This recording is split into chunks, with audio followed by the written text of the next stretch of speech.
السلام علیکم ورحمۃ اللہ وبرکاتہ۔ ناظرین، آپ دیکھ رہے ہیں پبلک نیوز لائیو، میں آپ کا میزبان مولوی مجاہد۔ محمد علی جوہر یونیورسٹی کے بانی اور رکن پارلیمنٹ محمد اعظم خان حکومت کی انتقامی کارروائی کا شکار ہو کر گزشتہ 1 سال سے زیادہ عرصہ سے ستارپور جیل میں قید ہیں۔ گزشتہ دنوں ان کی صحت غیر مستحکم ہونے کے سبب 9 مئی کو لکھنؤ کے میدانتا ہسپتال میں داخل کرایا گیا، جہاں ان کی حالت تشویشناک ہے۔ محبان اعظم کے ذریعے اپنی طرف سے احتجاج کا سلسلہ جاری ہے۔ اسی ضمن میں آج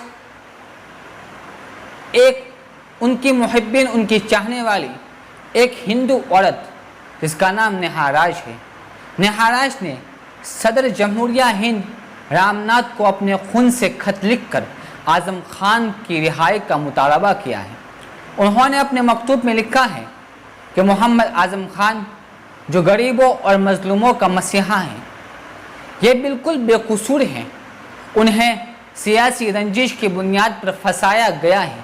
انہوں نے یہ بھی کہا ہے کہ موجودہ حکومت کی زیر سرپرستی میں انتہائی سنگین جرائم کے مجرم اور عورتوں اور بچوں کے ساتھ ریپ اور بلاత్కాر کرنے والے آج کھلے عام گھوم رہے ہیں، بالکل آزاد گھوم رہے ہیں، جبکہ ایک ایماندار اور عوام کی خیر خواہ لیڈر کو سلاخوں کے پیچھے ڈال دیا گیا ہے۔ یہ انتہائی شرمناک بات ہے۔ نیہا راج نے مزید کہا کہ محمد اعظم خان نے سماجی اصلاحات اور تعلیم کے میدان میں اہم خدمات انجام دینے کے ساتھ ساتھ اتر پردیش بالخصوص رامپور کی ترقی میں اہم کردار ادا کیا ہے۔ ان کے خلاف تعصب کی بنیاد پر کارروائی قابل مذمت ہے۔ انہوں نے کہا کہ اعظم خان جیسا لیڈر ہزاروں سال میں پیدا ہوتا ہے۔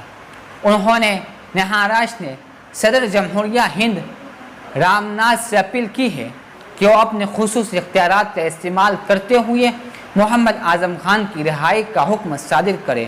جی ہاں ناظرین، آپ سے گزارش ہے کہ آپ ہمارے چینل کو سبسکرائب کرنا نہ بھولیں اور ہماری خبروں کو آگے تک پہنچانے کے لیے ہمارا ساتھ دیں۔ جزاکم اللہ احسن الجزا۔ ملتے ہیں دوسرے ویڈیو میں۔